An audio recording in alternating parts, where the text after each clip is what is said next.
Badlands, running to Badlands. Explain those Badlands. That's a hell of a name.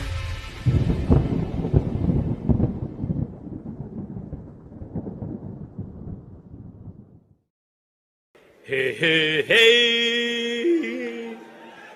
Hey, hey, hey. Are you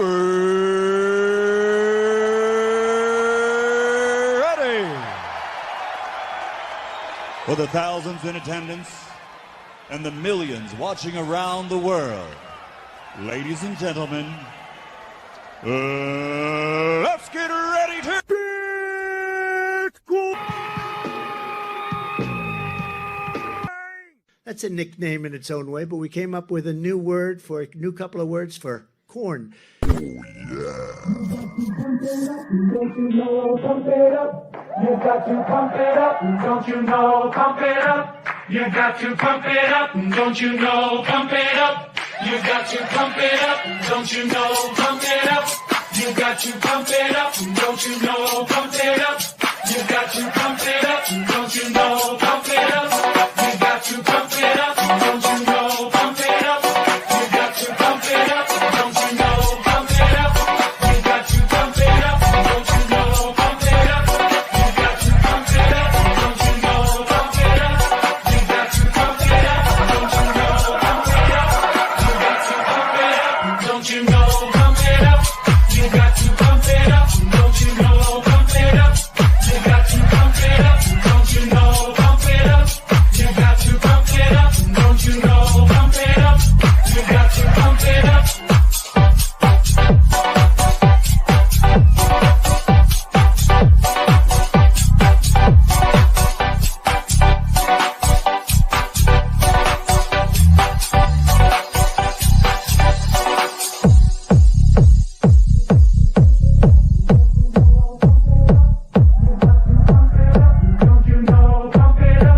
You got to pump it up.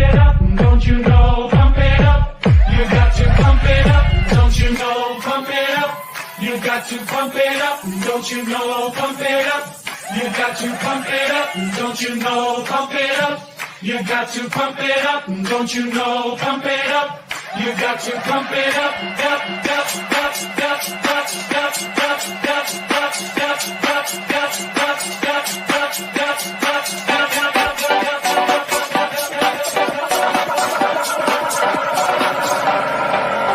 Don't you know, pump it up. You got to pump it up. Don't you know, pump it up. You got to pump it up. Don't you know, pump it up. You got to pump it up. Don't you know, pump it up. You got to pump it up. Don't you know, pump it up. You got to pump it up. Don't you know, pump it up. You got to pump it up.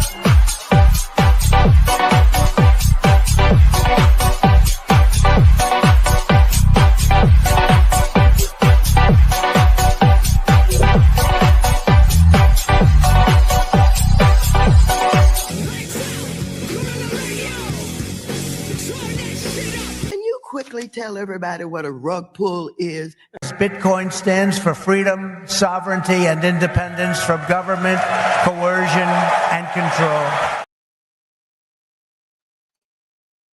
Yo, I guess that cut off quick. What's happening, guys? By the way, my Wi-Fi just kind of went out. So hopefully we'll get through this because I'm tethering off of my iPhone. So I don't know what to tell you. Hopefully we'll get through this. But shade of late to all you frogs out there. And yeah, a couple more weeks before the end of the holidays. And Bitcoin is just, doing its thing. It's trying to get rid of all the tourists. It's trying to absolutely fake everybody out. And so if you think Bitcoin's dead and you think we're going into a bear market, you're just simply retarded. And so like, I can't help you. The only option they have is to print more money. And Trump, I believe, is going to print a fuck ton more of money. And so you just got to wait it out, right? Like if you miss like the 20 or 30 best days of Bitcoin, you actually have lost money in this market. And so understand what you own. Don't be a freaking tourist and, enjoy the ride, right? A little shade of light. And so, and by the way, all the doomers, like you guys are getting so like tired, man.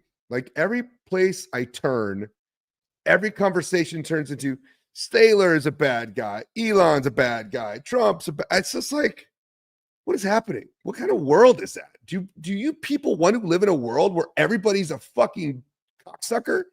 Right? No. There's good people out there. There's actually more good people than bad people. And so we need to stop echoing all this bullshit because a lot of it is bullshit. And so let's live with some positivity in our lives. Let's be, constructive and let's be like happy.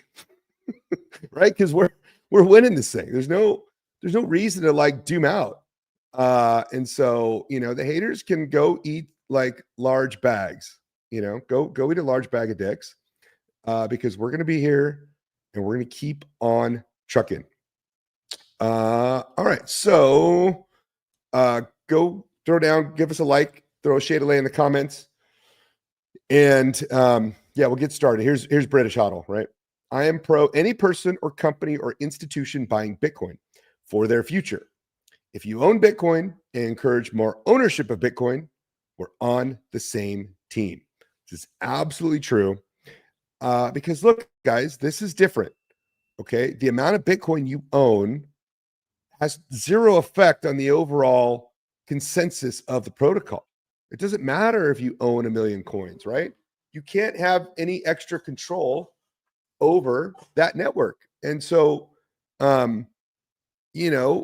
what it's doing, it's actually like cleansing our entire system, right? So if we're living in, this piss and vinegar swamp of corruption, theft, and all this other stuff, Bitcoin converts that stuff. It filters all of the garbage out and actually cleanses itself. It's like a self-cleansing organism, because imagine if you have this big pile of truth that's also worth a lot of money, and you give it to a bunch of thieves, right? A bunch of rotten scoundrel parasites. You leave this bucket of money or whatever we call it, gold, truth, whatever you want to call Bitcoin, and you let them have access to it. Now, only a couple things are going to happen. Either A, they're all going to try to steal it from each other, okay? Or B, right? Some of these people may change their incentives, okay? I actually truly believe that people will, over time, can be probably brought back from corruption because of this technology, because they just didn't know any better, right? They're kind of like children in a sense, right? They didn't know like it was bad because the popular thing to do was just make a lot of money and do it from stealing and stuff. And so I truly believe that, these companies that are adopting it, the Saylors, the BlackRocks and stuff, it's going to either force them to become legitimate or they're going to rip everybody off, and people are going to have to realize that. And so either way, like, in my opinion, that's a win, because we need to either filter these people out or the strong need to survive. And we need to have faith in some of our institutions. Not all the institutions are going to be left after this, right? Full stop, because they just can't handle it.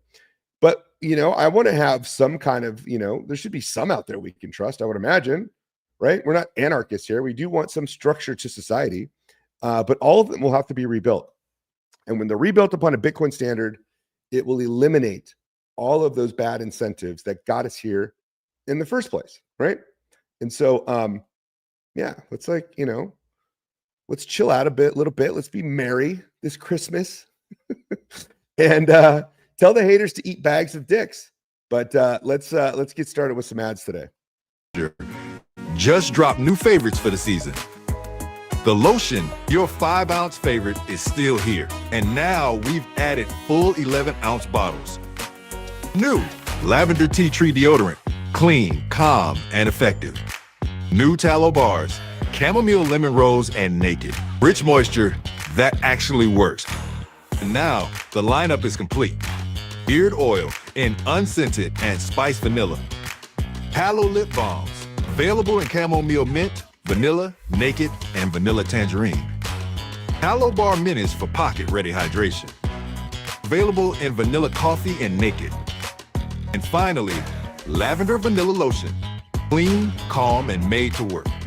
Visit softdisclosure.com. Use code BADLANDS and get 15% off.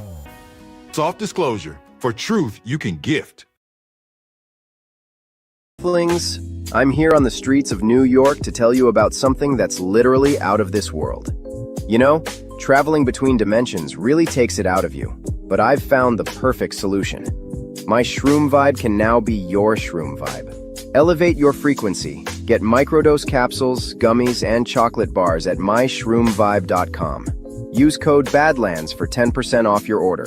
Trust me, galaxy hopping demands balance, and ours comes from Mother Nature. Organic, not synthetic. It's the real deal. Cy Lee, if you know what I mean.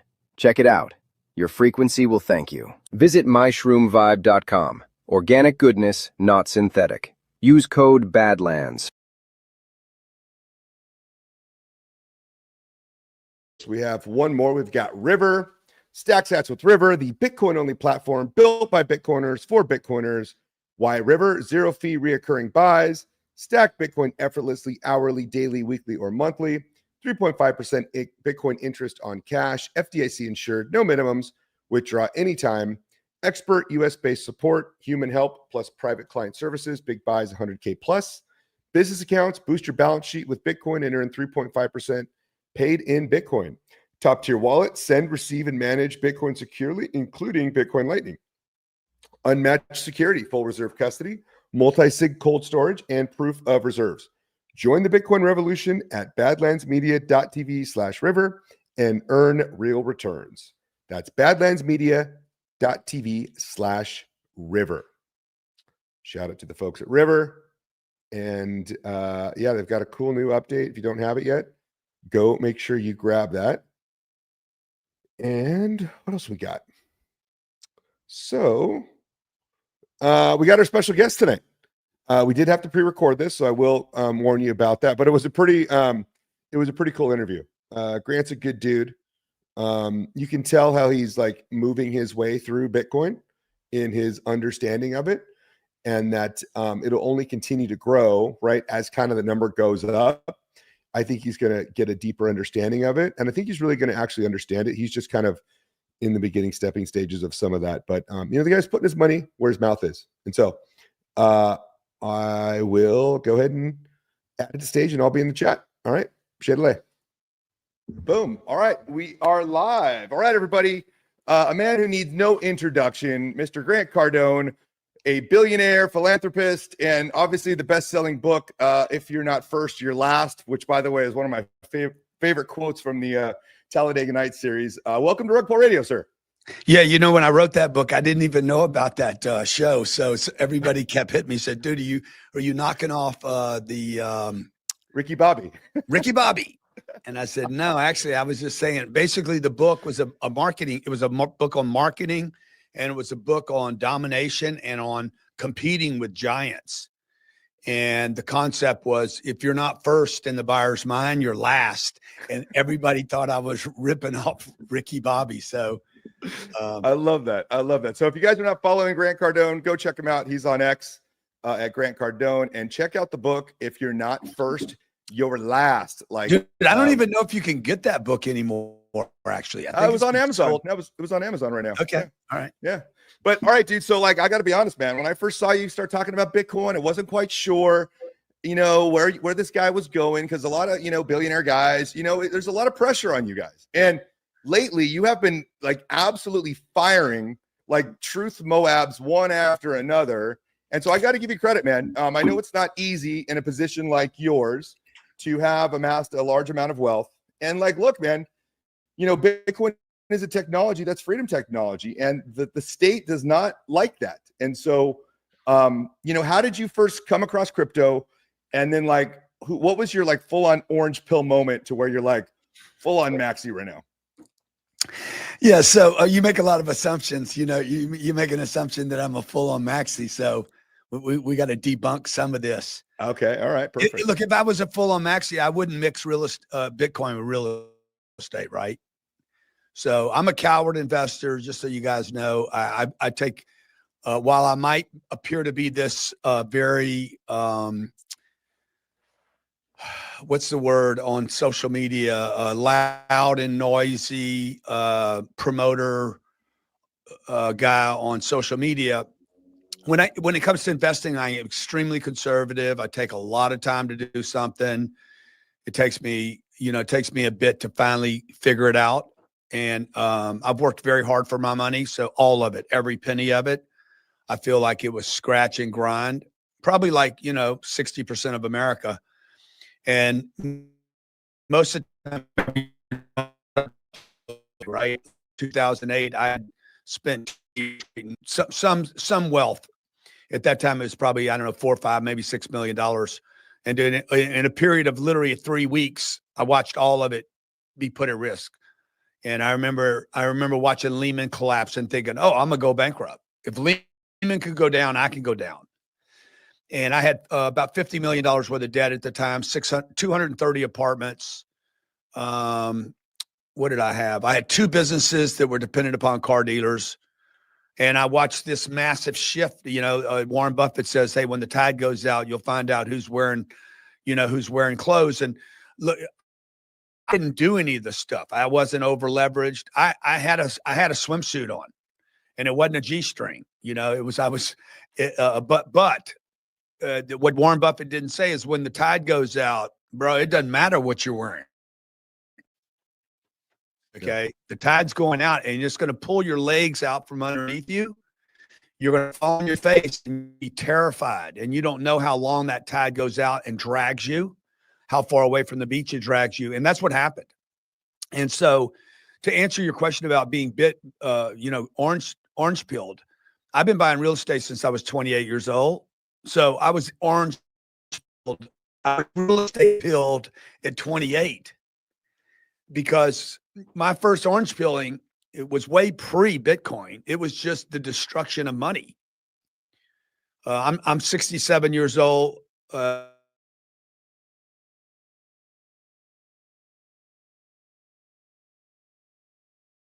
Like, how much more do you need to know than I'm saving money? I was brought up in a saving environment, and I know saving doesn't work. This is most of the world. This is a simplification of money. You're saving money and saving doesn't work. I'm saving it. I don't get paid anything to save it. I remember when I was getting paid 10 and 12% a year, my money was doubling every 7 years. I was like, shit, I'm going to save money. But here we are in the 21st century. Nobody's getting paid 10 or 12% on their money, right? So I'm like, I got to figure out something else to do with money. So I would take money. I'm extremely good at earning fiat and not spending it, by the way.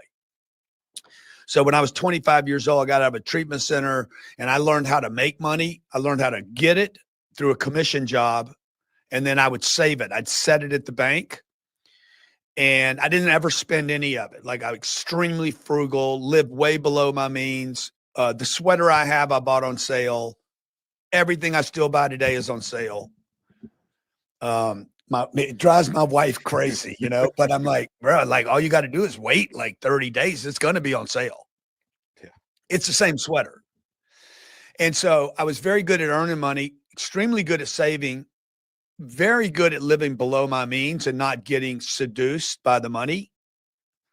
I was making a couple $1 million a year and nobody knew I had any money because I'd take all the money, I'd park it in a sacred account.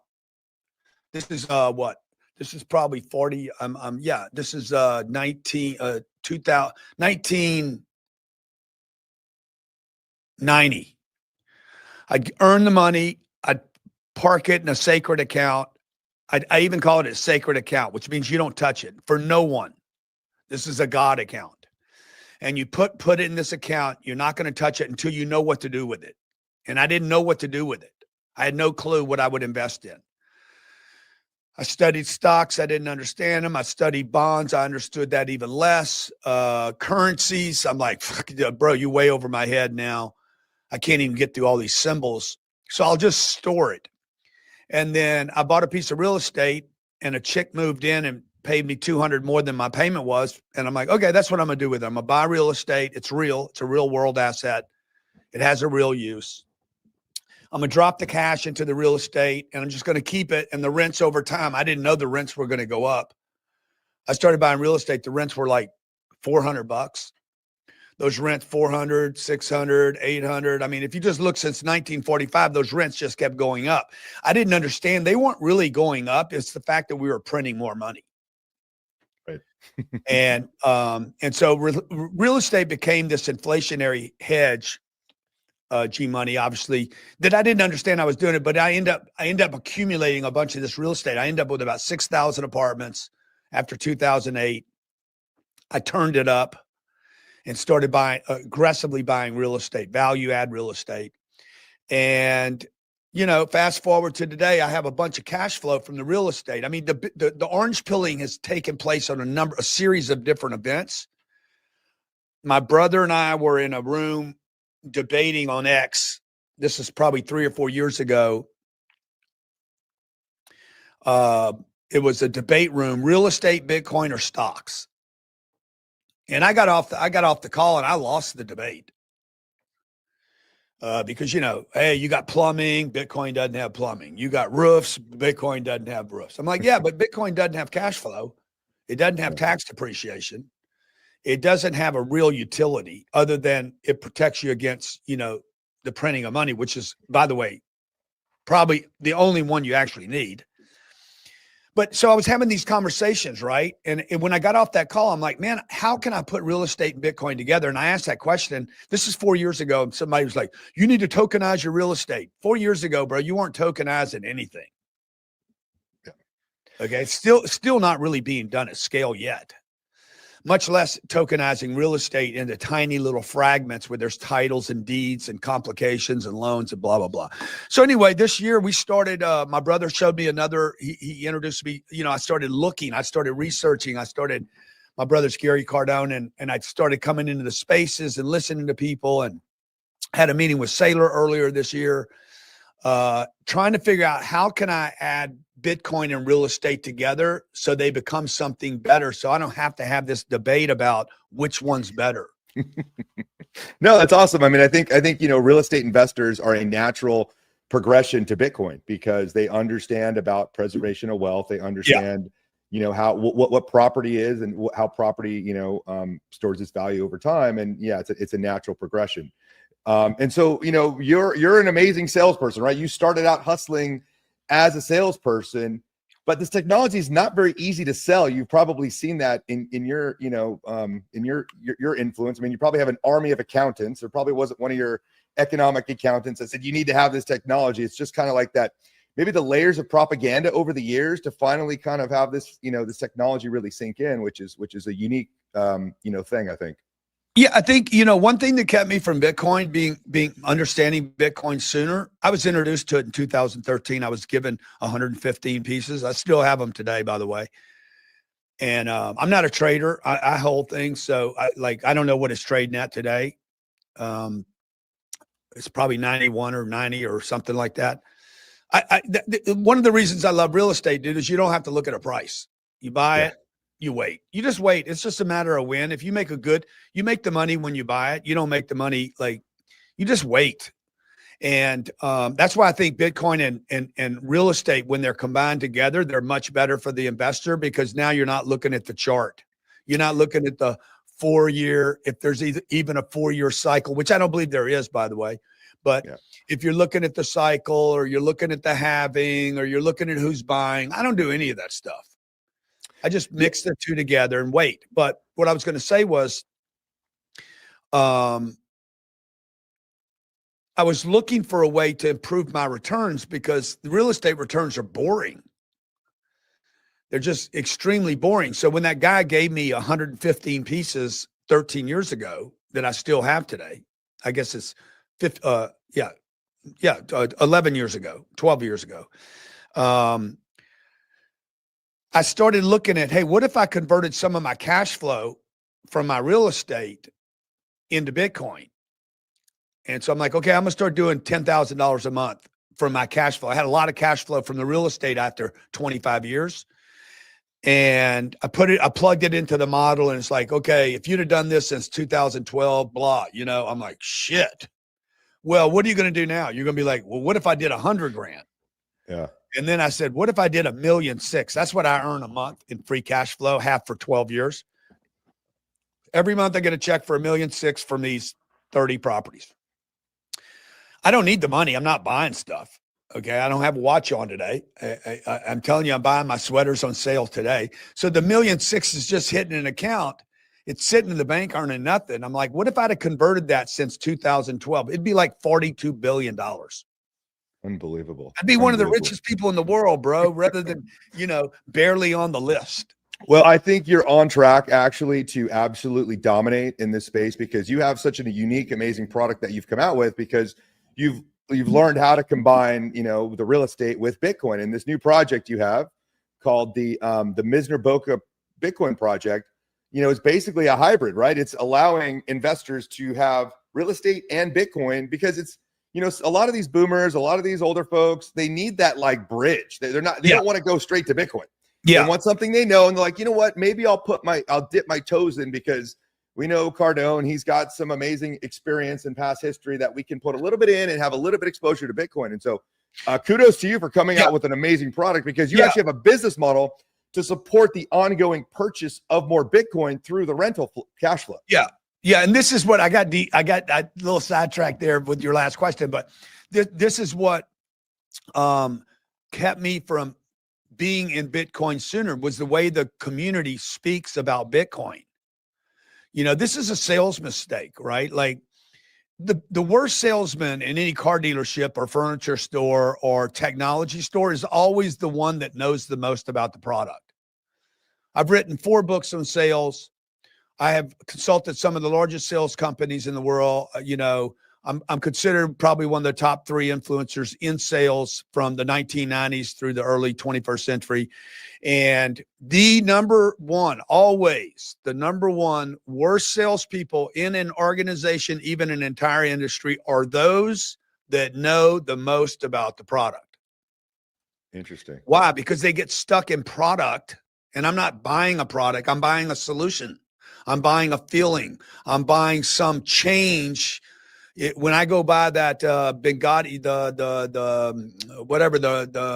Bugatti, I don't need all the details. I don't care if it's 12 cylinders, 10 cylinders, 15. I don't care, bro. I'm buying it for something else.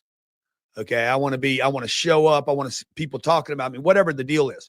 The problem with the Bitcoin community is you guys, and I'm going to include you in this. Y'all talk about so much shit I don't care about. Yeah, Satoshi, he's the founder. But I didn't even care who made it, bro. Like the fact that he's anonymous means nothing to me. The centralization thing, I don't care. Fiat being printed, I don't care if it's printed personally. See, like you guys all think the Bitcoin community thinks the print is the problem. I was telling Lepard this, Lawrence, the big print, I'm like, bro, I like printing presses. And he's like, what? I said, I hope they keep printing money. I'm a hustler. Okay. When I know the federal government is about to print money, I go to DC and just wait for the fucking press. Hit it.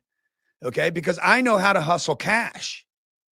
Now, I know it destroys values. I know it destroys the value of that thing that undermines it, right? But I'm not trying to, I'm just telling you, different audiences are different, right? When they print money, my value of my real estate goes up. So I'm not a hater.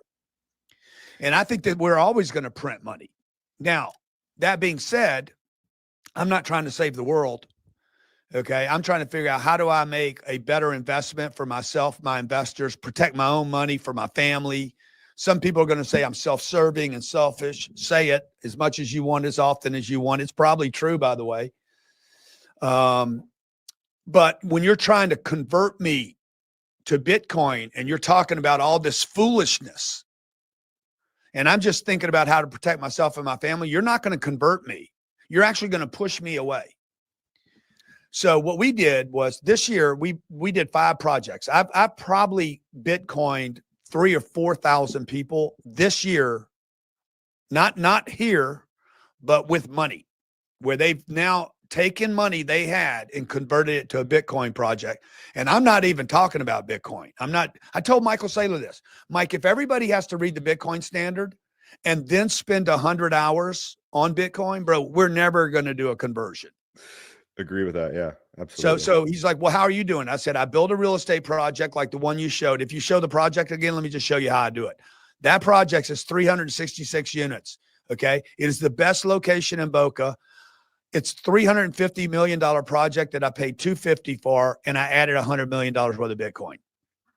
The project, I basically paid what it's worth, and it came with $100 million worth of Bitcoin. It's going to pay 3% positive cash flow, and the rents are going to go up. And I'm going to sell that building for $400 or $500 million in the future and get my Bitcoin for free. Okay, yeah, I'll put some money in it.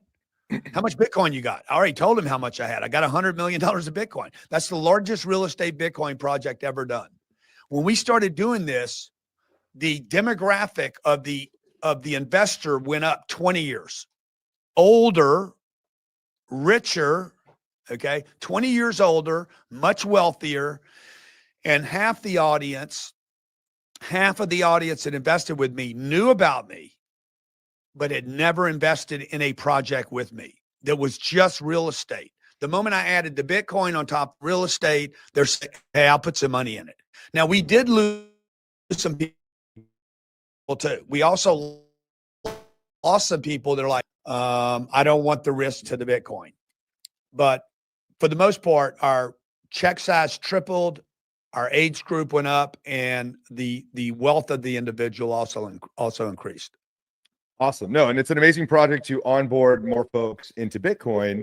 But the problem you were describing earlier, where you get to go to DC and, the printing presses and all that, some would call that the Cantillon effect, into where people that are closest to the money printer, right, get access to that money before everybody else. And so technically, right, in like an egalitarian society, that's maybe not the most fair way for money to be printed. But, regardless of that, yeah, as what time is that goes called again? What is that called? The Cantillon effect. Yeah, the Cantillon effect, right? Cantillon. Yeah. And so the people closest to the money printer usually get access to that money first, which, all of a sudden, like the people far from it are affected most by it, but don't have access to it. So that's just that's the only thing I would say to that. But also, as governments continually print money, Elon Musk recently talked about how currency and money might not even be a thing in the future, and that we would just trade in energy. And, that these money printers may just be a thing of the past, that maybe our species evolves into something to where we don't even think of these monetary things like we do now. Any thoughts on that? I mean, I don't have any money on me right now, and even when I do have cash, I don't have any because my wife takes it from me or the kids grab it. They all know where it is. So, to me, there's not this isn't a drastic conversation that people need to be worried about. The US dollar is not going away. The idea that the closer you are to the printing press, the better off you are, and it's not fair. Fairness has never been fair. Okay. There is no world where it's fair. The closer you live to the water, the better chance you got to get in water. The closer you are to the electricity, get close. God damn. Yeah, but I think also what this forces is it forces everybody in the future to actually provide value for that access to the monetary energy, right? Because now, you have someone in DC that gets just to press a button, and we're building biolabs in Ukraine with this money. We're not just giving it to entrepreneurs like yourself to do things. We're doing actually very harmful things that created a worldwide pandemic, right? That creating all these different things out of these money printers. And so we truly believe as Bitcoiners, that is an evil of man. I know, bro. Case. This is where you guys go. This is where you guys go, where you lose me. That's all right. We're bringing everybody along for the ride, right? I know, but what happens is I turn the movie off, right? Yeah. I'm like, no, I'm going to go watch another movie, and you lost me. This is the sales pitch. This is what the Bitcoin community needs to adopt. You some of this you got to hold for yourself. Give me what I can handle and confront right now.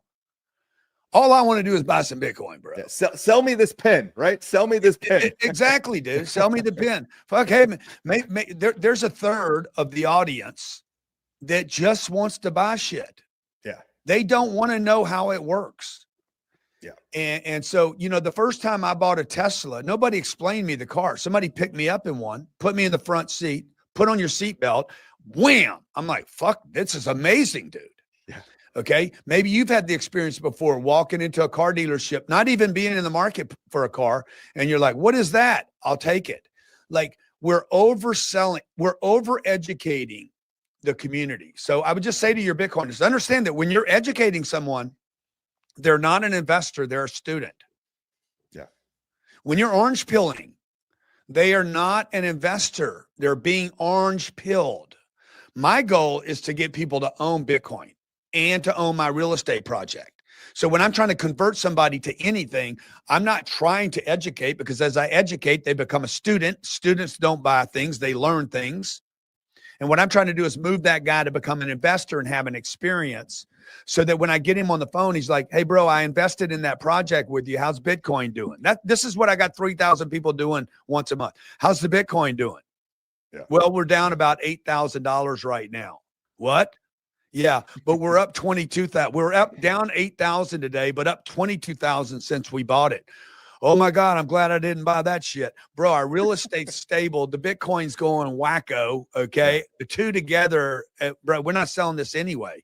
And by the way, when it goes down, we just buy more every month from the cash flow. And they're like, cool, man, let's rock on. Right. So we're not selling the stuff anyway. They calm down. Everybody's cool. And they put some more money in the next project. The next thing you're going to know, 4 years, 5 years, 6 years, 7, 8 years down the line, these families that are investing with me are going to own a bunch of great real estate, and there's going to be a little lottery ticket in there called Bitcoin. Yeah, I love it. And hopefully, I love how you're doing it that, wasn't yeah. a scam. Definitely not a scam, but your voice in the recent, Bitcoin movement has been a breath of fresh air, because as you know, right, this recent tweet you put out about why are humans obsessed with watching the most successful fall?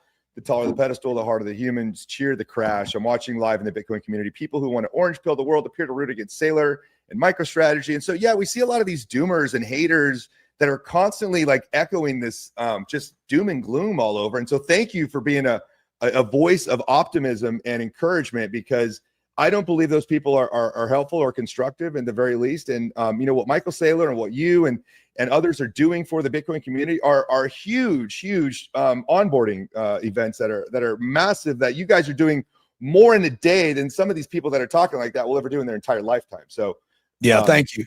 Yeah. And notice how much different Mike was with me a couple of weeks ago, and he's like, man, you're a great source of inspiration for the Bitcoin community with what you're doing. Not with what you're saying, what you're doing. Okay. My projects. Okay. People are like, where did this guy come from? We probably have almost 3,000 Bitcoin right now. And nobody even knows I'm doing this. Yeah. It's not just you talking, you are putting your cojones out there going, we are doing this. We are first. We are belling up to the bar, which is, that's awesome. Yeah. I mean, I'm talking to Fannie Mae and Freddie Mac right now about doing, mortgages, long-term mortgages on massive real estate projects. They're going to put out $188 billion this year in debt. And I'm talking to them about, how to combine a real estate Bitcoin mortgage product. But before I talk to them about that, I need to put a portfolio together so that I can go to them and say, guys, I built this. This is how this is working. How about we do a pilot mortgage program on this? Awesome. Okay. But I'm built it already. See, I put my money where my mouth is. I'm eating my own dog food. I'm not having to tell people to take a bite. I'm like, look, bro, my paws are in it. It's all over my face. It's working. By the way, I have 3,000 other investors that have supported it. Then I go to Wall Street. And then I say, look what I built, guys, rather than coming up with an idea and going to Wall Street or to Fannie Mae and saying, hey, let's build it now. So I think there's going to be a lot more entrepreneurs. They tried to do this with the treasuries. Yeah. The problem is, people saw what Michael was doing and thought it was going to be easy money, and 200 guys jumped in. The banks all supported it. They all went crazy. There's no product, no service. A bunch of that's going to wash out. It's going to be terrible for the community, by the way.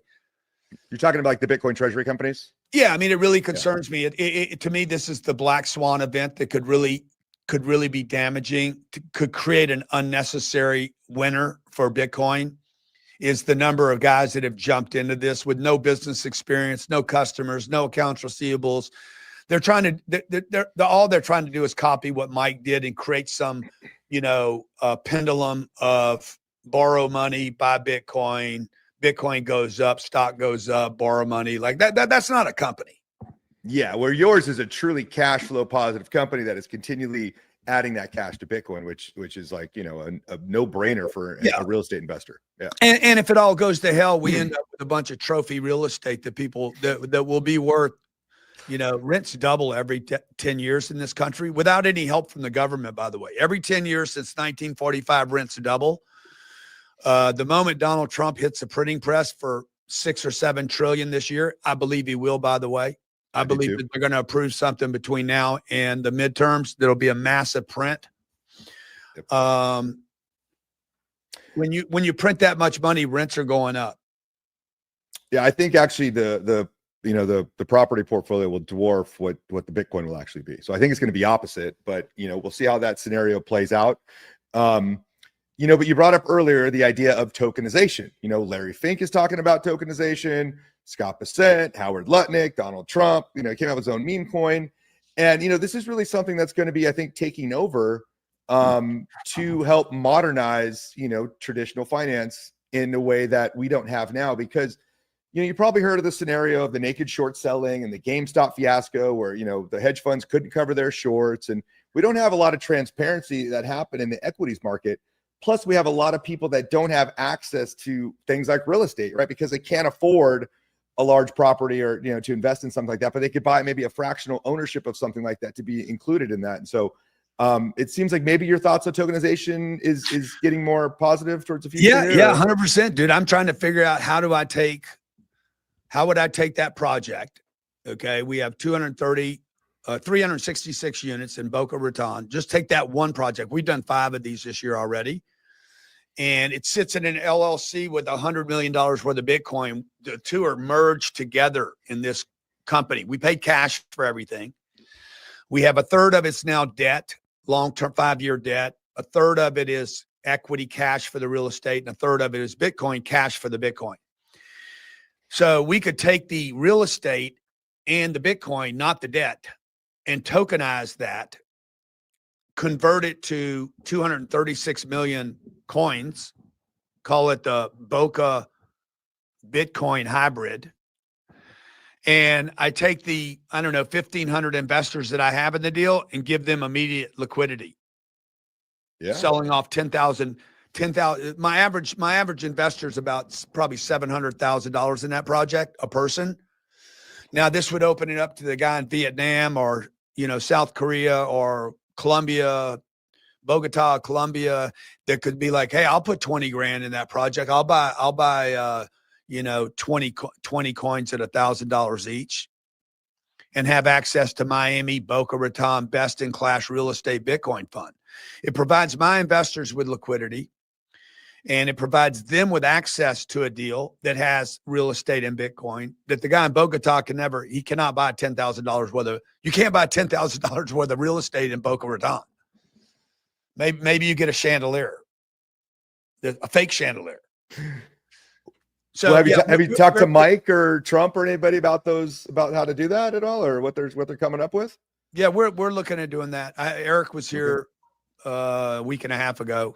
Nice. And so we're looking at some projects, some ways to do that, where we would actually take our management company and our Bitcoin holdings public as a fee business, as a management business, an assets under management business. And then we would tokenize the real estate, separate the real estate from the management company, go public with the management company and tokenize the real estate. So we would have a two ways for our investors to benefit. I love that idea. A lot of Bitcoiners are actually very against that idea, which is crazy to me because they can't see the bigger picture here. They're so focused on Bitcoin is just money. But if we can anchor other things to it, because we call it the ledger of truth, then that would give your property even more transparency, right, and legitimacy, because everything would be anchored to a chain that's immutable. Yeah. And so it's crazy to me how Bitcoiners get so triggered by the tokenization. But they get triggered, bro. They definitely get triggered. I mean, I love to see people that have commitment and enthusiasm and commitment to whatever it is their reality is. But look, for Bitcoin to work, for anything to work, it's going to have to be easy for everybody to have access to it. Yep. I know the argument. I've spent hundreds of hours listening to the argument. Simon, one of my favorite guys on X. Not mine, but yeah. Yeah, I'm like, like they're against the EF. The what are they? The ETF, yeah. The ETFs. They're against Vanguard being involved. They're against Blackstone. Like okay, bro, but like what? What? You're on planet Earth, man. There's 8 billion people on this planet. Banks are an industry. And I don't know, are they terrible people? I've met a lot of bankers. They're not terrible people. They're just trying to take care of their families too. Most of them don't understand Bitcoin. Yeah, and I think, the world he talks about is a world where everybody self-custodies their Bitcoin. That world just isn't going to happen. Like, that would take forever. And this thing is a momentum thing. We have the momentum, but we can't slow down. We have to onboard as many people. And I think it's actually an inverse relationship. The more the banks actually adopt this technology, the faster and quicker it actually makes their businesses either succeed or fail. And it basically, forces the cheaters and the thieves and the liars out of the game, right? It literally forces them to become legitimate in a way that wasn't possible before. And so I think it's all good because you can't really, take this technology and do something that that you can steer it in its own direction. It is its own thing. And it forces the people that adopt it to adopt those rules, whether you like it or not. So I'm on board with you, bro. And I love the positive message. Yeah. And look, it's not my belief that evil ever wins.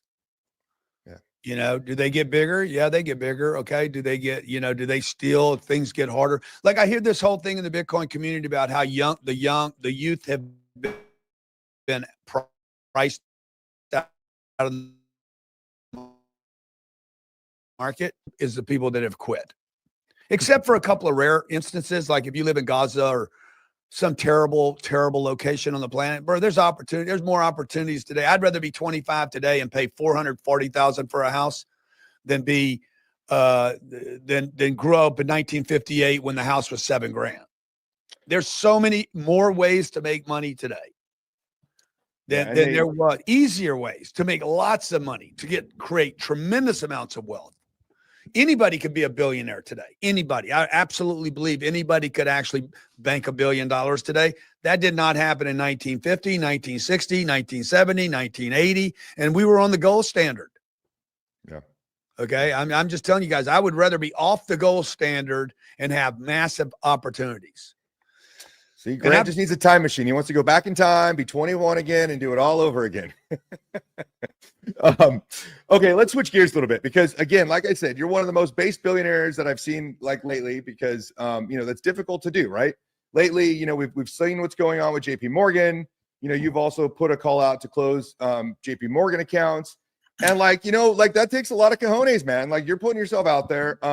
Has there been any backlash? Have you seen any of the community? I've seen the fake news media attack you and some other stuff, but what has been any repercussions from some of this stuff yet? Because it takes, that's why I feel most billionaires are essentially kind of just staying quiet because they don't want the extra headache to be strong, alpha to help, encourage other people to stand up like you have. And I know it's a difficult situation, but what's been your experience with that so far? Well, I think what happens is, and you don't know this until you do this, but there's not actually, you don't actually always get penalized because you have a voice. We always talk about the people that get penalized, the guy that gets locked up because he did something. But dude, I'm trying to get a loan with JP Morgan right now. This company is so big, they don't even know I posted that. Okay. I have a lawsuit going on with JP Morgan for credit card fraud that they won't support. Really, that's why I jumped on the boycott thing. Gotcha. I had $2.3 million stolen from me from a lady named Bobby Awad Vargas. Her and her husband, piece of garbage human beings they are. They defrauded my wife of $2.3 million. She's been charged with 19 felony counts. She's probably going to spend 190 years in jail. JP Morgan knows that she's been processed. JP Morgan knows 11,000 products were found in her home with my credit card receipt. Oh my gosh. She lives in Vegas. I don't. Okay. JP Morgan knows that and still will not return the $2.3 million. So I'm suing JP Morgan for that. At the same time, I applied for a loan for $70 million from JP Morgan that they approved. Okay. And 3, I'm boycotting them at the same time. my point to people is like he don't know that Jamie Dimon does not know this is happening. Okay. Yeah. He don't, bro. He's not getting a report every day. Grant Cardone with 20 million followers is suing JP Morgan. He's got $5 trillion he's paying attention to. Yeah. So I don't think there's always a backlash. You know, most of the time people don't even see what you did. Yeah. Unfortunately, most people don't even see or hear what you did. And now some of my buddies will be like, man, I can't believe you're doing that to JP Morgan. Okay. But Wells Fargo appreciated it because I put in there, I'm moving everything to Wells. And so my friends at Wells Fargo shouted me out. Well, look, there's been some controversy with JP Morgan and, Jeffrey Epstein and them facilitating his banking transactions and hiding it from, certain regulators. So, all that kind of comes into play. But now, here we are. Like Trump was at he was in Nashville, a year ago, over a year ago. We have Scott Bessent. We have the new Treasury Secretary showing up at Bitcoin pub key locations. We have Howard Lutnick talking about Bitcoin and this, and we have Eric Trump starting a Bitcoin mine. Like all of this is happening, and it's still like it's like Michael Saylor. Like where's the Amazons, the Googles, how have these people not realized the president of the United States is making this a national strategic priority, and all these other companies, Nvidia, like no one has even started buying any Bitcoin. It's absolutely kind of like blows my mind. What do you think is going on there? Because man, they would rather be invested in their own company than be invested in Bitcoin. I get it. Yeah. Like a very wealthy guy told me once, he's like, the best business is your business. He's like, your business. If it's a good business and you know it, there's no better business to invest in. And so, NVIDIA hadn't done bad, poorly. That guy believes in his business, right? The guys at Meta, they know what they're doing there. Like, somebody told me in a Bitcoin room one day, my brother was in the room, Gary Cardone, and some kid came up and said, Grant, you ought to sell all your real estate, just move it into Bitcoin. I said, bro, you're an idiot. Okay, I spent 40 years building my real estate portfolio, and you tell me to get rid of it. And Michael Saylor told me, he's like, Grant, you should buy like your portfolio should be 85% Bitcoin and 15% real estate. And I'm like, Mike, then I'll be you. I won't be me. Yeah. So I would just say about Amazon, I think Jeff's going to be fine.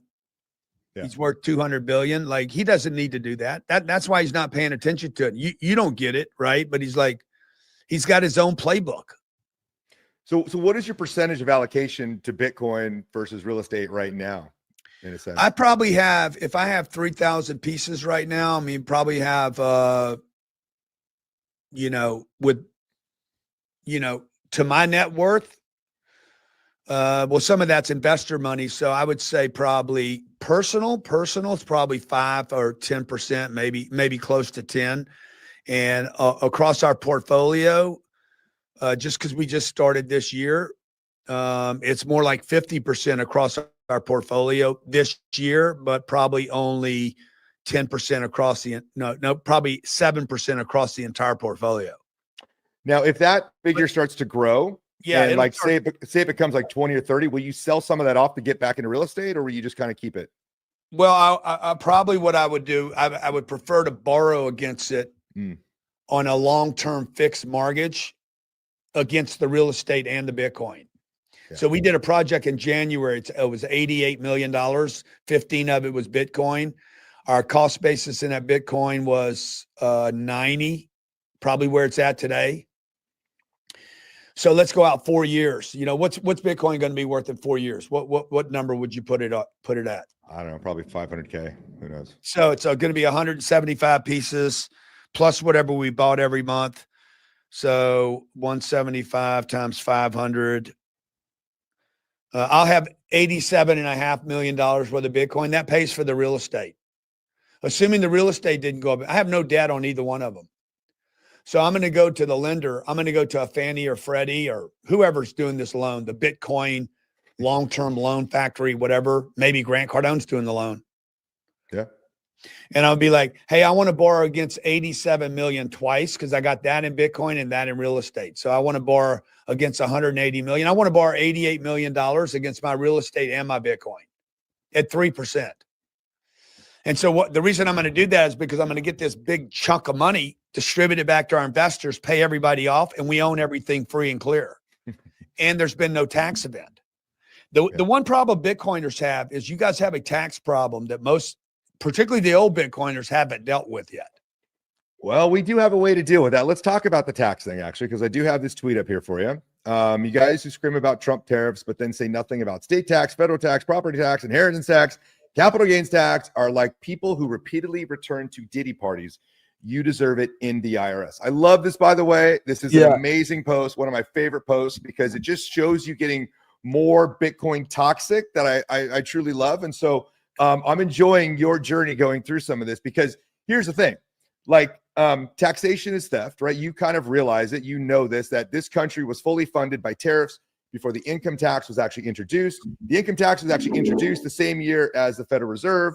And, you know, we at the end of the day are really just these slaves that are paying the interest on the debt from a private corporation, which is in fact, you know, slavery. If you think about it, right? It is in fact a term of slavery. And so there's all these haters with the Trump tariffs. And, you know, so tell us what you're thinking when you made this, post. Well, I do. Look, I've always been supportive of the tariffs. So I actually like tariffs. Me too. Yeah. And you know, the reason I like tariffs is because I'm not buying rubber ducks. So I don't care. I like voluntary taxes. A tariff is a voluntary tax. Okay. It means I don't have to buy a condom made in China.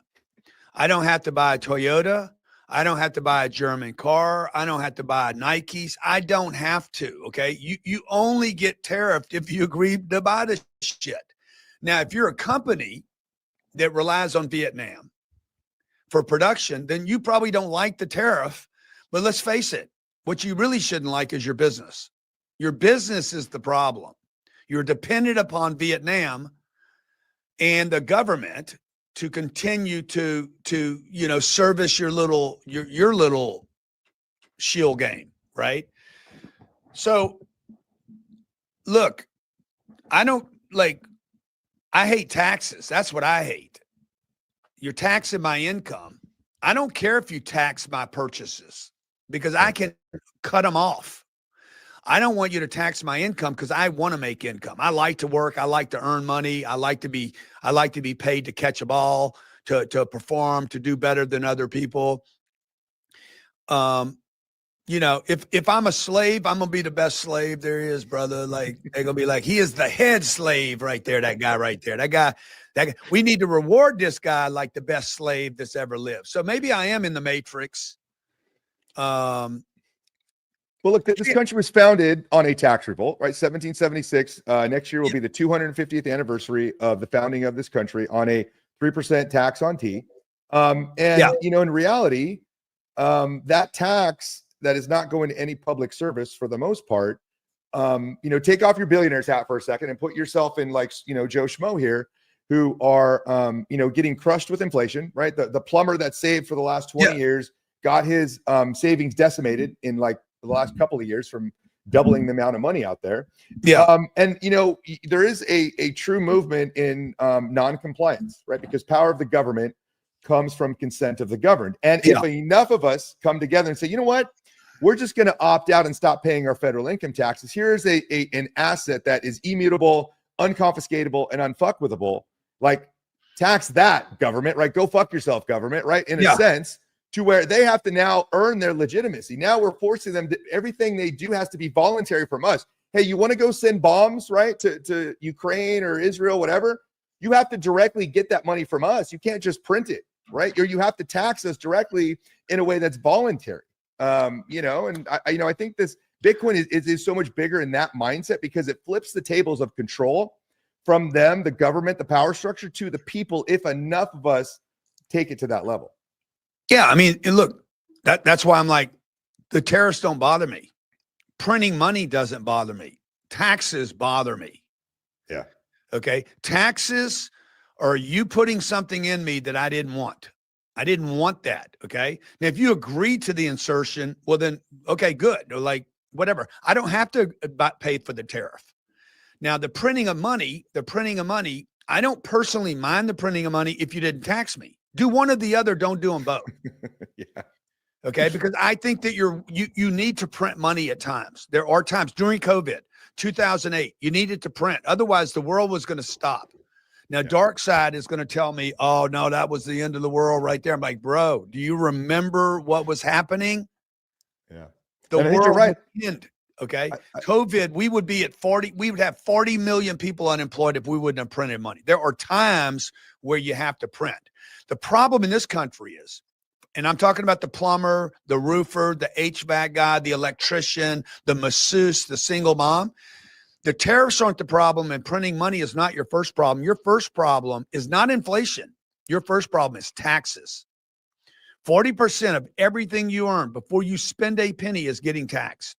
And this is the thing that we should be saying, hey, stop taxes. Stop taxing me. Stop the federal tax. Leave it up to the state. If the state wants to tax, let the states compete with that. Florida is going to win. Texas is going to win. Tennessee is going to win. And the other states will get on board. Property tax should not happen in any state in the country. We should have a sales tax. Yeah. That's a consumption tax. Yeah. Because again, it's voluntary. I want to go buy one of these bottles and I want to drink my water out of a glass and pay $80 for one of these bullshit containers, then boom, go do it, dude. That's your choice. But if I sell something, you should not tax my $30 I earned because I got great at it. Or I get an NFL contract and I earn $30 million a year and you're going to take half of my money because I got great at it. Or you built your business up and you got your business is something for your greatness. That's what everybody should be saying. Stop the taxes. But I don't think we're really going to be able to vote our way out for them to stop the taxes. Like, maybe Trump doesn't get back in office, right? He says he's going to run again, whether that's legitimate or not. Say we get another character like Joe Biden and they just increase the tax. I think at some point it's going to force people to just say no. Like, we believe Bitcoin is digital 1776 in that form of new freedom and sovereignty, to where we just collectively say no. Like, we saw how quickly Cracker Barrel folded. You don't have enough people. You don't have enough people together. Like you're trying to get people on the Bitcoin wagon, and I'm like, no, you got a better chance of getting them off of taxes. If I go online right now and post, would you rather have some Bitcoin or no taxes? I guarantee you 98% of the people say, fuck the IRS, get rid of my taxes. Boom. They're not going to ask for Bitcoin. They're going to ask for no taxes. And that's the right order, by the way. It is. Okay. I agree. To get rid of the tax guy. So, and by the way, I think that Donald J. Trump will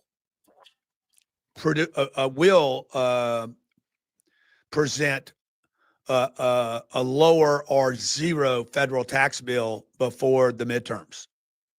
Love it. We definitely want to see that. And so, we're also big fans of Trump. This is primarily a very conservative Trump crowd, and in the past, the president, have you ever heard of the conspiracies Q and QAnon and all these other weird, wild things? Have you heard any of that stuff in the past?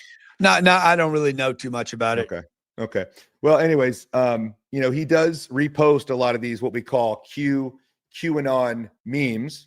And a lot of us think that, perhaps Bitcoin itself was a white hat military operation to create this technology with Trump becoming president, to where we could fully, rid the earth of these central banks, to that degree. And so any thoughts on that? Have you ever asked Trump about Q or any of that stuff? No, dude. You get any time with Trump, first of all, you may not have any time to say anything. Two, I would not waste your time on the QAnon. Okay. How about Don Lemon? Don Lemon, right? This crackerhead, right? Oh, yeah. You mean sexual deviant of 2025? Yeah. So, what's going on with these guys, to where they are, basically out of jobs for lying to the American people over and over and over again. Previously they had some kind of authority and rank through the fake news media that propped them up. But now, the message that they're sending is, people aren't really resonating with anymore. So thanks for calling these people out. Have the attacks ratcheted up since your support of Trump, I guess? I don't know, dude. Like, I don't know. It doesn't matter to me. Like, this is what I was saying earlier. Like, I had a banker here and we had a couple-hour meeting, and before he left, his team left, and he walked back in my office and said, "Hey, I got to ask you a question. Some of the stuff you post on X, like, it seems like it could be damaging to you. Like, you would lose an audience." He says, "Is it net positive?" I said, "Yeah, dude, it's net positive." And that's the point that people should understand. Like, you are going to lose some people by having an opinion, but your audience is you're going to strengthen the audience you do have. So the people that leave me because, I called Don Lemon a sexual deviant, which, by the way, he is. You could sue me, Don Lemon. You could sue me, by the way. That might be the only way you make any money next year. You could sue me for calling you a sexual deviant. But the only person that would think what was the word I used? Stamina. Yeah, stamina. And by the way, Trump is, the guy, I don't know if he even sleeps. The guy is out absolutely everywhere all the time. I don't know how he does it. I was with Trump in Mar-a-Lago, basically came home that night, and I said, "Bro, I have never seen anybody with the kind of stamina this man has." A man of any age, by the way. The stamina is unbelievable. Well, this sexual deviant that depends on a white man, his husband, to take care of him financially, a failed guy at CNN, okay, had a 1-hour show once a day, known by the entire country, now been fired by his own company and reduced to doing man on the street videos. It's sad, dude. Okay, for him to convert the word stamina to being a sexual connotation just shows me that he's a sexual deviant. Yeah. Well, thank you for calling these guys out. We need to absolutely make fun of these people. We need to make them feel the pain and understand that they are no longer relevant, and that in the future, they won't be able to spread lies and all these different things. And so, yeah, dude, like, freaking awesome. Okay, one more thing here. By the way, his buddy, I'll give you some backstory. I didn't even know that was happening. Oh. And his buddy the guy that used to work with him, Chris Cuomo, who's come around, by the way, since he left CNN. Chris Cuomo's the one that gave me the heads up on that. Interesting. And said, "You need to go after Lemon for this." Okay. I said, Lemon needs to learn how to make lemonade. And rather than lemon drops. I love it. And you stay in pretty good shape, so you could probably whip his ass if he ever came to you up on the street. So what do you do to stay in shape? I would whip Don Lemon. That wouldn't even be, he'd run. So what do you do, like boxing, CrossFit? What's your choice there? I work out every day. I work out with light weights and try to take care of myself, man. I used to box, but I don't anymore. Nice. Yeah. Okay, one more thing here on I don't know if you heard this guy called Jason Laurie. He was a major in the United States Space Force who put out this 400-page thesis of Bitcoin as a weapon. And recently, the Trump administration's national security strategy, right, mentions the term soft power in a way to project power through energy. And, we think it's kind of interesting. Have you read the thesis? Do you understand it, or have any thoughts on that Bitcoin as a weapon system? No, not really, dude. Okay. Yeah, a bunch of us say, look, it is a weapon in the fact that you can weaponize the individual, that if, again, enough of us stand up and say no, like the government can't tax it, they can't confiscate it, they can't block it. And so technically it's somewhat of a weapon, because if the government can't take it from you, it's a defensive weapon in that mechanism, to where if Bitcoin becomes the most valuable thing on the planet and they can't steal or take it from you, then the only way we move forward is through voluntary association, things like tariffs. Maybe you're going to have the Cardone Citadel, right? You're going to have drones and robo dogs protecting the property, and the only way to get in is with a little bit of Bitcoin. So I'm looking forward to that future. Yeah. Okay. See, that's where you guys go too far, man. That's where we lose you, man. That's where we Yeah, lose you. y'all But just go like bang. All of a sudden, man, it's a new world. This is what I think. A buddy of mine told me this, and he's like, Grant, just remember, no matter what happens in the world will continue to go on. 90% of the people, no matter what happens, 90% will continue to go to work. 90% are going to, they're going to wake up tomorrow morning and think about their families. They're going to think about how they're going to eat. They're going to think about giving a hug, where they're going to live. They're going to think about fire, how to stay cool, how to stay warm. Like, the world's going to go on. The world's not coming to an end. And if it does, Bitcoin won't matter. Yeah. Great thoughts. Great thoughts. But sir, you're a patriot. We appreciate you spending some time with us today. Thank you for everything that you're doing for the Bitcoin community and helping, educate the folks about the technology. Again, folks, if you guys want to go follow Grant Cardone, go to grantcardone.com/10xwealthcon. You can also go to cardonetraining.com as well for some of his business consulting and other services that he offers. Let me tell you what the results are right now. Okay. I said, would you rather one Bitcoin or to end the IRS? Oh, did you post it while we were talking? Yeah. So I have 51 votes right now. They'll end up with probably 10,000 votes on this, but right now it surprised me. What do you think the results are? One Bitcoin, only one Bitcoin, or to end the IRS. This will show you how stupid people are. I don't. What does it say? What is the result so far? Right now it's 69 to 31. 31% of the people would rather one Bitcoin than to end the IRS. There you go. What would you rather? What would you rather have? I'd rather. Well, I don't pay my taxes anyway, so I'd rather have the one Bitcoin because I don't pay the taxes. I don't file my federal taxes. And yeah, but wouldn't you rather that I don't pay? Yeah, the IRS too. Yeah, absolutely. Nobody should pay, right? It should be voluntary. Your world would get better too if I didn't pay taxes. Absolutely. You'd be able to innovate more and bring, do a lot more things. And I'm all on board for that. So, one more thing. We always have a Pepe of the week. We chose a Pepe for you, sir, called Monopopepoli, which is a real estate Pepe card that says play this card and your opponent goes to jail. So maybe Don Lemon will actually end up in the slammer for doing something, that he's probably guilty of. Yeah, but he'll like that, because he likes white men inserting things into him. He likes getting pounded in the ass. So never mind.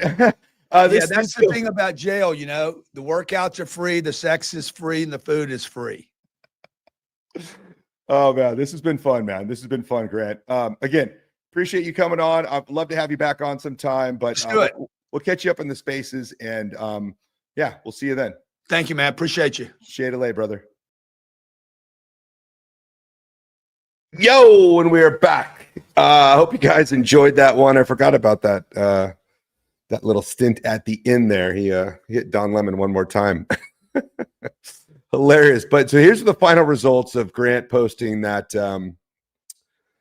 Would you have one BTC or in the IRS? He had 3,000 votes, and most people said in the IRS, but he got a little triggered and said, "You guys are crazy. You'd rather have one Bitcoin than never pay taxes again?" So, it's kind of funny, but that's the way it went down. So let's get into the clown news of the week.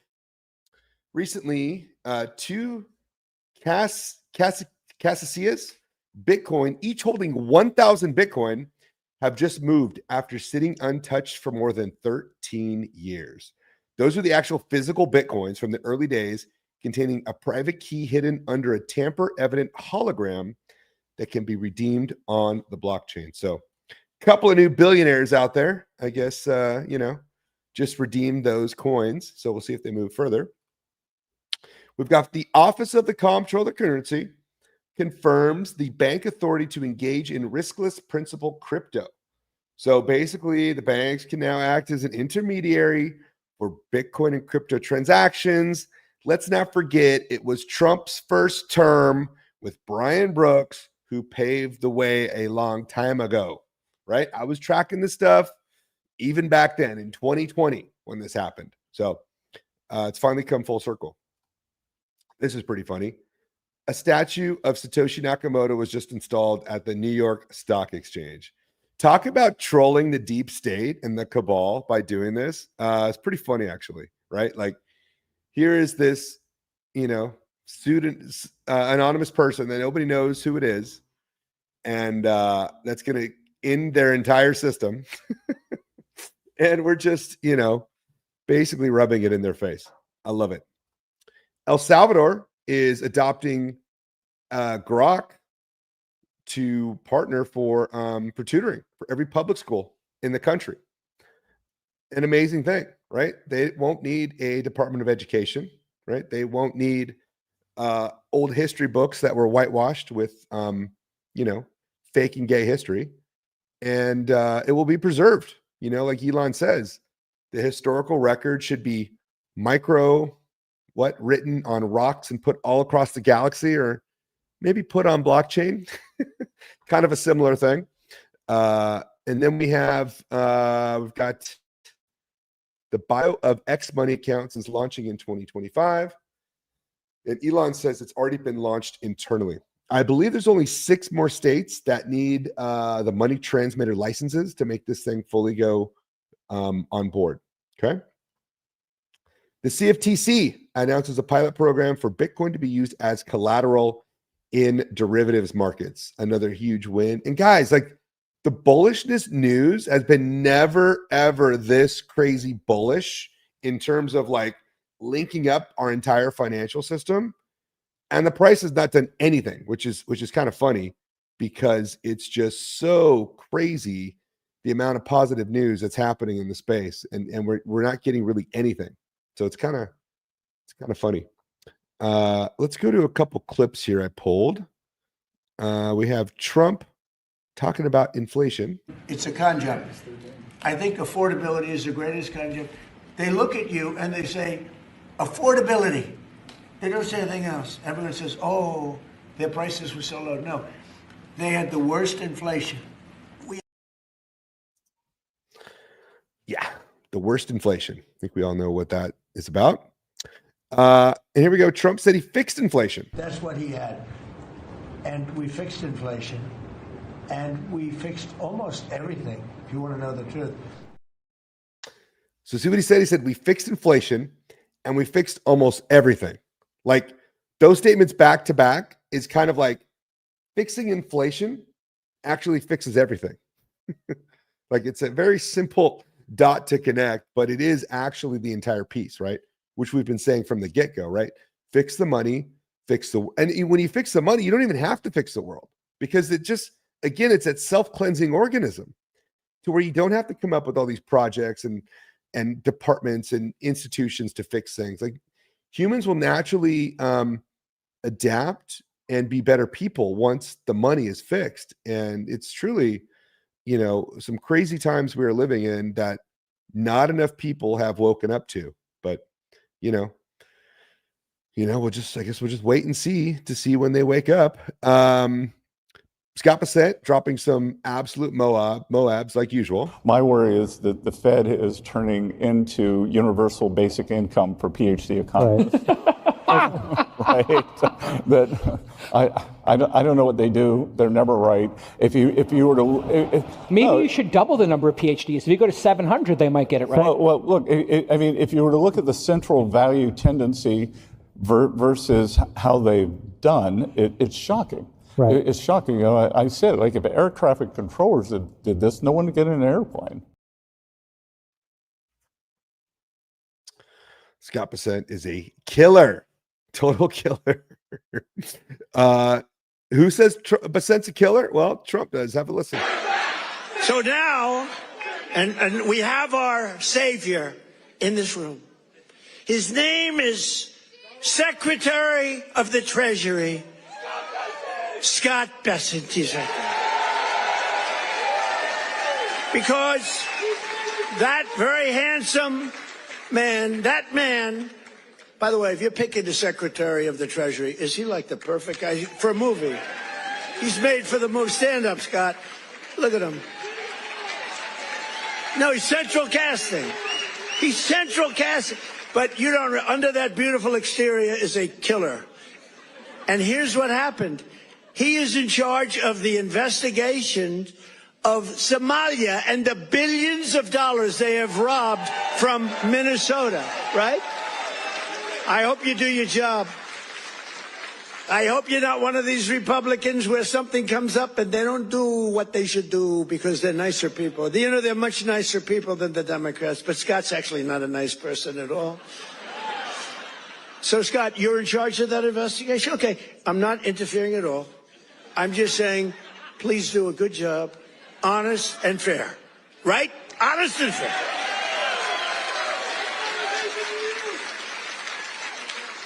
Oh, if he's honest and fair, you know what he's going to find? It's great. I'd love to have that job. I may switch jobs with you. I'd love to have that job. There to get him the hell out of here. The hater. And I've said from the beginning, Scott Bessent has been an absolute killer. And yeah, just absolutely love that guy. And he's coming through, man. He is not taking any prisoners. That is for sure. What else we got? We got Brian Armstrong talking about the G20 coming on board. We also saw the United States of America now has a strategic Bitcoin reserve. So if the United States government is going to begin holding Bitcoin, I think that's going to be a massive driver of demand, and the rest of the G20 countries will probably follow suit. And then the last thing I'd say is that we saw recently the launch of the Bitcoin ETFs by a number of different firms, and Coinbase is actually powering 80% of the custody for those that are out there. But we're seeing a ton of institutional money continue to flow into Bitcoin now that these ETFs are live. So there's a lot of positive tailwinds for Bitcoin. And I think that there's never going to be more than 21 million Bitcoin ever made in the world. And lots of pools of capital still haven't gotten access to it. So that tells me this thing has a long way to run. All right, Brian. Well, you should have been stacking Bitcoin earlier on at Coinbase, shouldn't you have? Instead of buying all those shit coins. But there you go. What else do we have here? We have, so you guys know I love Jack Mallers, right? Huge fanboy of Jack Mallers, but I am not so thrilled with his current, role in whatever movie we're watching. Not super happy that they turned our rebel kid into a Wall Street cuck, right? Like literally. He was our Wall Street boy. He's our Wall Street boy now. Before he was like this rebel kid, let's go free these enslaved countries. And now he's like on CNBC, like, talking this gay stuff. What is going on here, Mahler? Deliver that value. The stock fell in the debut, and I do wonder how you read that. And those that say it's a SPAC, it's a treasury holding company, that's kind of like says speculative. Yeah, my main message to the market is we're different. People want to size us up like MicroStrategy. We're not. We're going to build cash flow, businesses, products. Tether and SoftBank is no slouch. People size us up to a Coinbase. We're not. We already own far more Bitcoin than they do, and we're going to continue to add to that. So the point is we're different, and the market's going to have to figure us out, and they can take as much time as they want. I plan to be the CEO. Figure what out? What are you doing? The stock lost 20% on the day it opened. Nobody has any idea what the hell's going on. Look, I'm sure there's some psyop behind this, so that's why, I don't dog on him too hard, but I'm still going to give him shit because I just think there's so many other people that could have taken that role, and that Mallers could have he could have been like the Charlie Kirk. He could have done these like campus tours and like helped the young people, but he's on CNBC. Like what? Guys, whatever, white hat chose that role for Mallers, like absolutely failed. But look, it is what it is. I don't get to make those decisions. So, eat a bag, GMoney, right? All right, let's go on to the strange signal. A lot of covfefe out there. One of them was microdosing. So science just did the unthinkable. Researchers genetically modified the world's deadliest virus to trace how psilocybin physically repairs the brain. And, basically it says your primary somatosensory cortex, what you feel on your skin, touch, pain, temp, increased, got stronger. Visual cortex, what you see, obviously got stronger. Your spiritual memory and your sense of self got stronger. Your movement, motor cortex. But what got weaker, which was really interesting, was your fear response, right? Like full fuck 'em. Like, fuck the government, right? We're not going to pay our taxes. Fear responses drop by 10%. Expectations and decision making. So you don't really, you maybe don't fall for the rugs as much. Internal body state, anxiety. So it reduced the amount of anxiety. But like the whole point of this is that like you could literally like rewire your brain. So you can program yourself if you put yourself in a setting while on psilocybin to experience what you want to experience, which is really like breathtaking and actually pretty cool. Again, we do have a company, Mushroom Vibe, if you guys want to check them out. Just definitely another hit to give more, research behind it. It definitely helped me in my journey in this whole thing. So highly recommend. We do have Nayib Bukele with the 1111, 11 years of marriage and 2 decades with you, right? He's talking about his wife, of course, but of course, the 11 and the 2 would make that an 1111. We had Laurie back on scene just the other day talking about the Armed Services Section 1543, which is, of course, there's a Covfefe hit.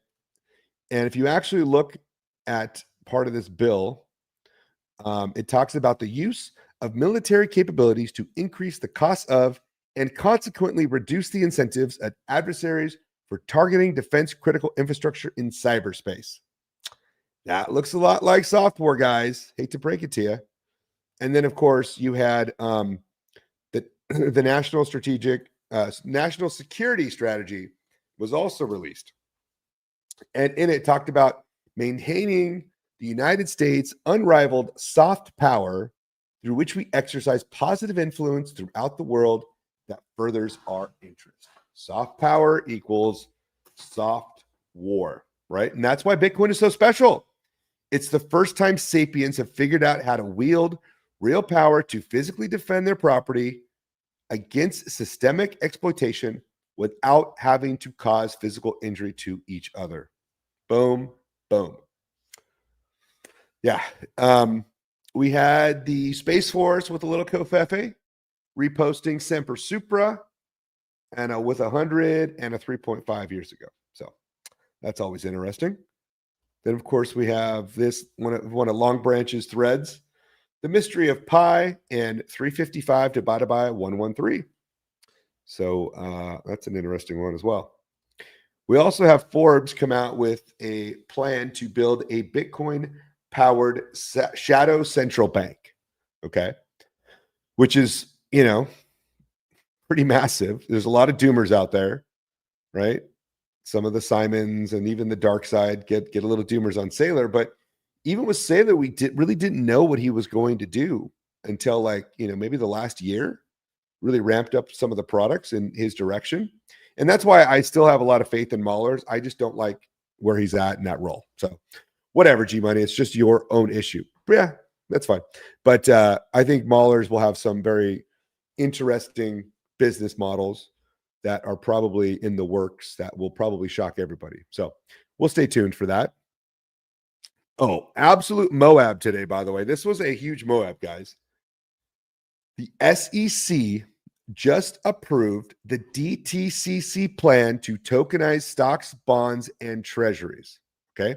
The DTCC is the one that holds all allodial title to basically every equity on the planet. Okay. You don't own your stocks. These people do. The Depository Trust Company at 55 Water Street. And so really what they're doing is they're basically saying they're handing over all their custodial rights to allow this tokenization to happen. That's a huge, huge deal, you guys. Like massive. That completely changes the game.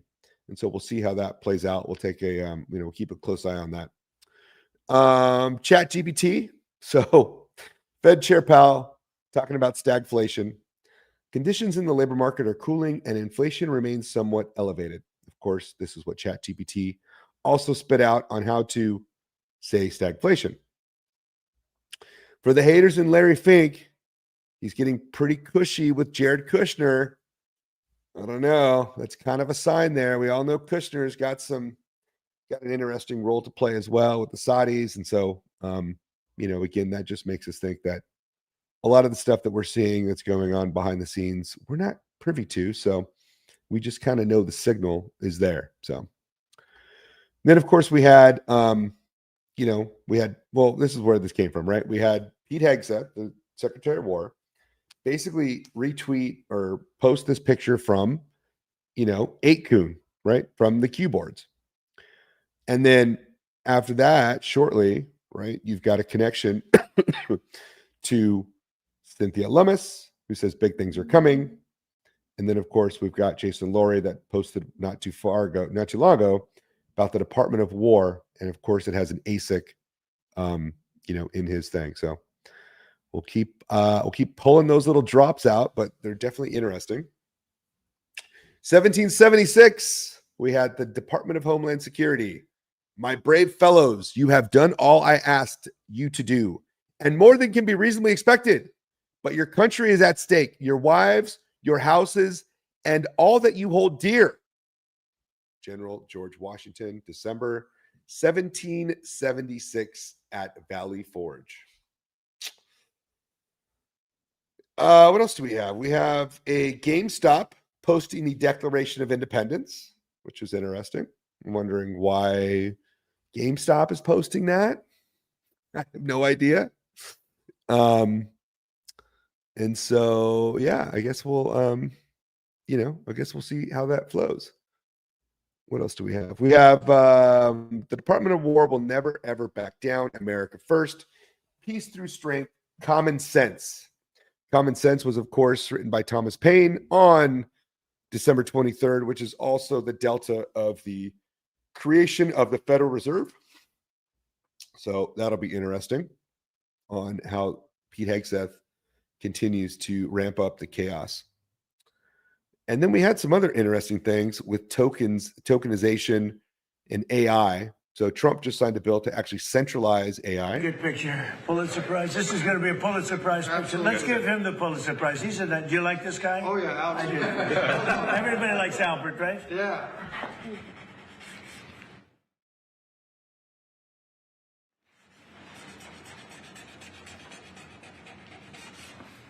No auto pen necessary. That's a whole big deal, isn't it? Well, what's that all about? Okay. Who am I giving this pen to, David? Who am I giving it to? How about Cyril? You're right. Thank what you, a sir. job he's done. That's a good choice. Thank you very much. I almost gave it to Howard. Thank you, everybody, very much. Thank you. Thank you, Peter. What else do we have? We had we did have Saylor talk about all the banks coming on board to Bitcoin. This is interesting. Major inflection point is all of the large banks in the United States have gone from not banking Bitcoin 12 months ago to, in the past 6 months, I have noted and been approached by BNY Mellon, by Wells Fargo, by Bank of America, by Charles Schwab, by JP Morgan, by Citi. They are all starting to issue credit against either Bitcoin or against Bitcoin derivatives like IBIT. And so there's a sea change here. Wells Fargo and Citi have both publicly announced intent to allow the custody of Bitcoin within the banks. In the year 2026, they'll start to extend credit.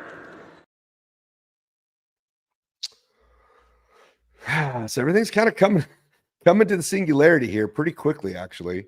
And AI is just going to make it happen a lot quicker. We also had the NVIDIA CEO talk about Bitcoin as energy. Essentially, what Bitcoin is doing is taking excess energy, storing it into a new form. Mm-hmm. It's called currency. Right. And you take that currency and you take it wherever you like. And so you took energy from one place and now you've transported it everywhere. I think he understands Bitcoin as well. So hopefully he'll start stacking some sats here. And of course, we got the rug pulls. A lot of rug pulls this week. We've got China, right? Warning against tokenization because they don't like that. They don't like transparency. They don't like to give up control of things. We had Trump give $12 billion to the farmers. Keep printing those dollars, Trump. We love it. You know, some of the stuff is necessary, guys. So you're just going to have to roll with it. And you're going to have to find your exit. And if you don't have Bitcoin, well, you know, you're going to have to adapt to it at some point. Pam Bondi is going to assemble a list of Americans who may be considered extremists. I hope I'm on that list. I don't know. Am I on that list? Might be. We had the Bureau of Labor Statistics won't publish October PPI inflation report. Well, obviously Trump solved inflation, so we don't need the fake numbers anymore. I mean, if you've solved inflation, do you really need PPI? You don't.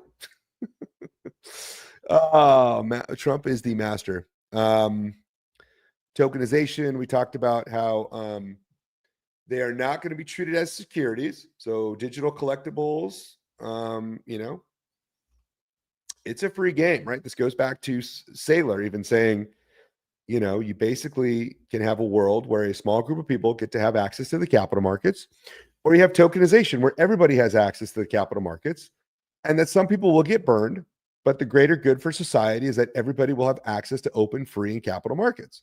That's the big picture here. And that's why so many people are getting rugged on this stuff. Kind of funny. We had Pepe Deluxe with another. I don't know why I got to keep dunking on this guy, but he's all pissed about all the, you know, everybody throwing poo at each other in the politics. And down here at the bottom, he said, I borrowed to pay taxes last year. I owe more this year than last year.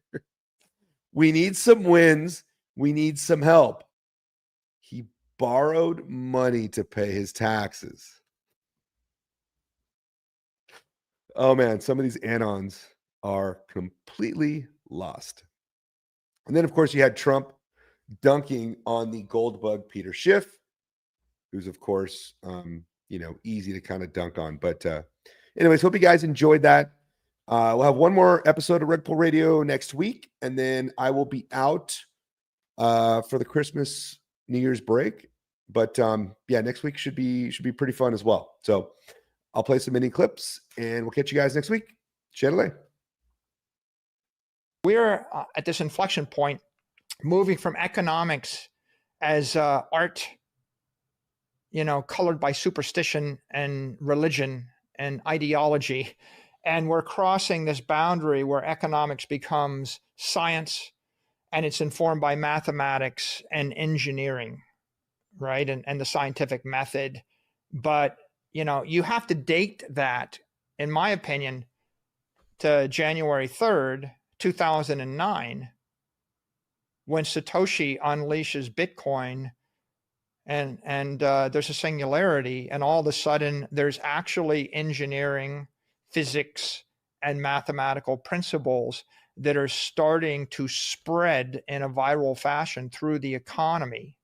And it was like a nothing, and then it's $1 million fire, and then $1 billion network, and then a 10 billion, then 100 billion. Now it's a $1 trillion network, but still $1 trillion is 0.1% of the economy.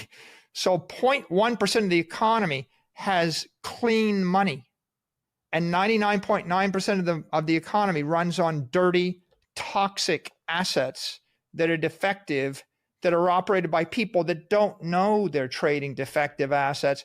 Because how would you know if you'd never seen clean? How do you know that you're dirty? Okay, 92,000. We're not just looking at crypto. We're looking at these prediction markets. We're looking at all of this stuff that people are investing in. You can call it, some people call it gambling, betting. The CFTC, some of the rules that are in place, are the safeguards really there?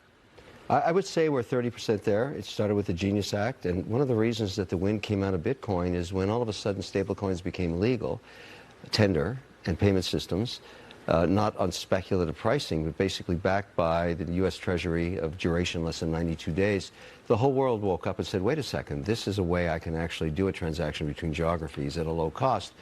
And a lot of people had bought into Bitcoin thinking that it would become the tender of preference for actual digital payment and settlement. Stablecoins took the wind out of that, and we saw the first drop. But something else has happened. most of us that are in this market are assuming the Clarity Act will follow through sometime in Q1 or 2, which is moving through another Haggerty and others driving this. They worked on the Clarity Act. And this exchange is a good thing because it shows the government's backing it and it'll be compliant. But here's the one thing that's changed that people should understand.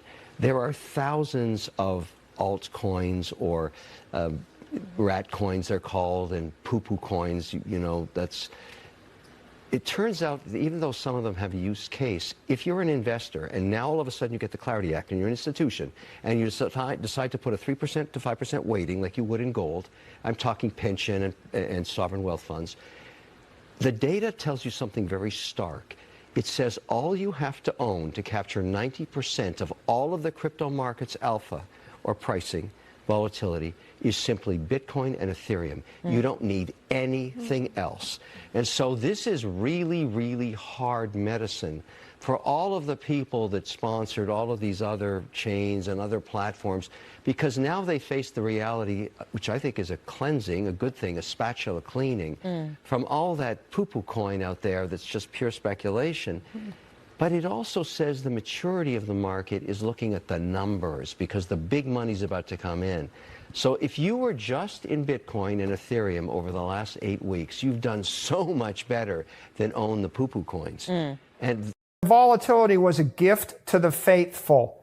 It scares away the tourist. It scares away the lazy. It scares away the people that are already conventionally rich, that have all the money. If you're a 20-something or a 30-something and you're willing to do the work, if you're willing to spend 100 hours or 200 hours, if you have more time than money, then the volatility of Bitcoin is a gift to you. If you have more money than time and you're arrogant and egotistical and you just pick the obvious, then if the volatility goes away, you buy Bitcoin. If people in the rest of the world knew what I know and they understood and they agreed with me, Bitcoin would go to $10 million tomorrow. And if Bitcoin went to $10 million tomorrow, I want you to think about how you would feel and how your viewers would feel, because you would lose 20 years of stacking opportunity during which you get to buy at less than $10 million. So the difference between $10 million and 100,000, that's what you give up if the volatility goes away and people start to agree with you. What's your take on his job performance so far? Are you supportive of the way he's handling the office?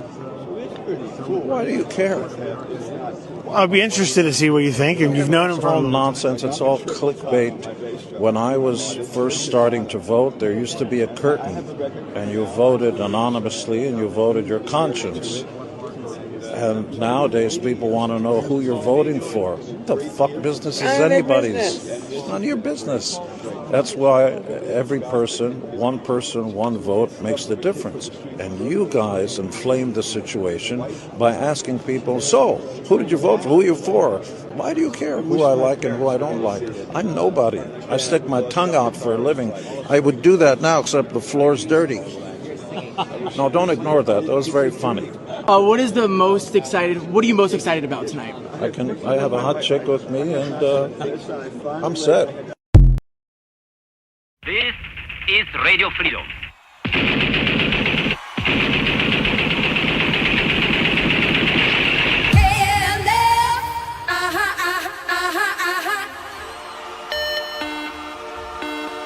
KLF is gonna rock you.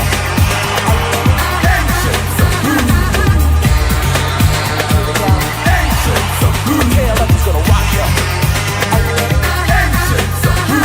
KLF is gonna rock you.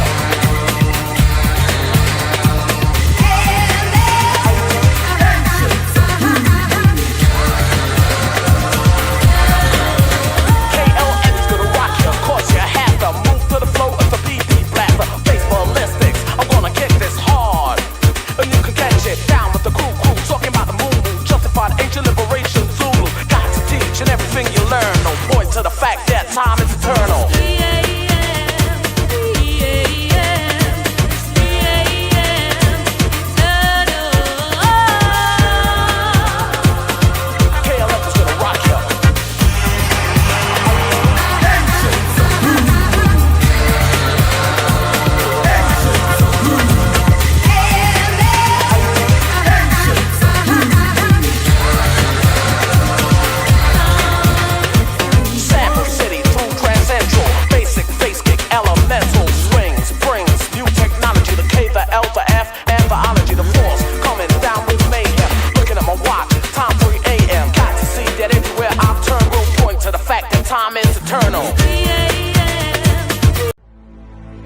so much for joining us, and don't forget to hit the thumbs up on this video.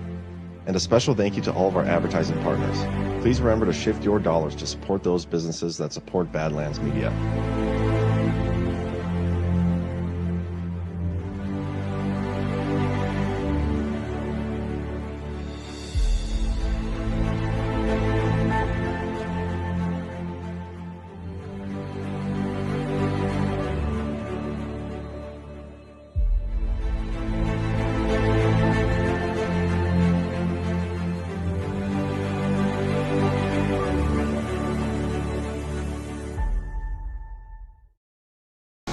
Delay, my friends.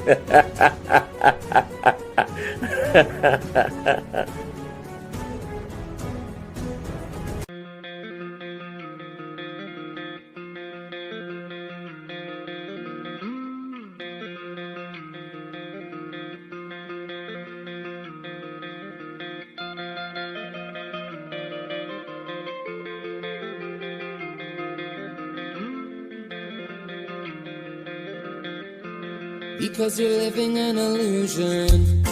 I can't wait till it hits you. Recollection, your misconception. Obsessed, you say the green is success. Well, material gain causes serious stress. More love, because you're living in illusion. Wake up now, yes, you're living in confusion. You're not a scholar, you're a waste of a teacher. Preach the dollars, you're a waste of a preacher. Love, come on, that's what we need. More love, that's what we need to succeed. Not dollars, not what we need. Let's give them love so the youth can achieve. More love, come on, that's what we need. More love, that's what we need to succeed. Not dollars, not what we need. Let's give them love so the youth can achieve now.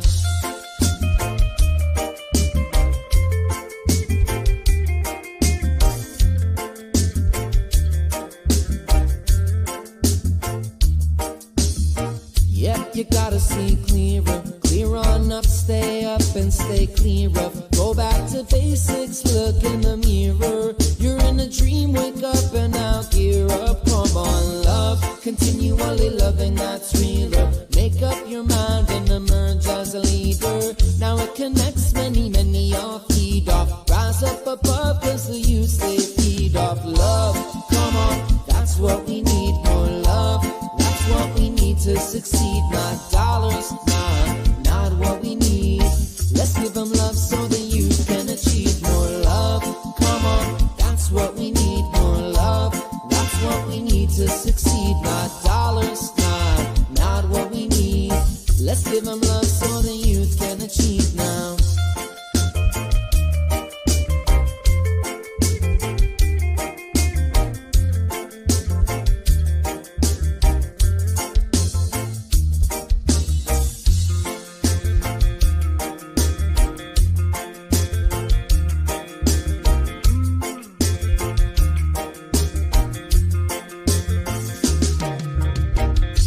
You gotta see clearer. Yep, you gotta see clearer. More love, come on, that's what we need. More love, that's what we need to succeed. Not dollars, not what we need. Let's give them love so the youth can achieve now.